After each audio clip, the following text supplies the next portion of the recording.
الأعزاء، احنا والأشقاء الجزائريين كنشوفوا بعض وسائل التواصل الاجتماعي كت خدامة من أجل التفرقة، ومن أجل يعني باش يكبروا الهوة بين الإخوة الأشقاء. احنا كمغاربة والجزائريين حتى هما راه نفس الثقافة، نفس اللغة، غير الحدود الاستعمارية اللي كتفرقنا، والأفكار الإيديولوجية يعني. كما كنشوفوا هذا كأس العالم راه خصو يوحدنا، يعني كأس العالم خصنا نكونوا حنا والجزائريين فرحانين. الى ربح المغرب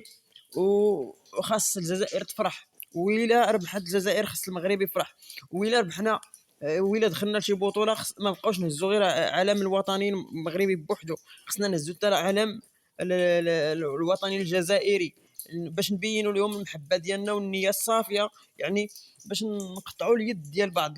الجهات اللي عندها اهداف اللي هي خبيثه، وكنعرفوها حنايا كمتتبعين الوسائل التواصل الاجتماعي اللي كنشوفوا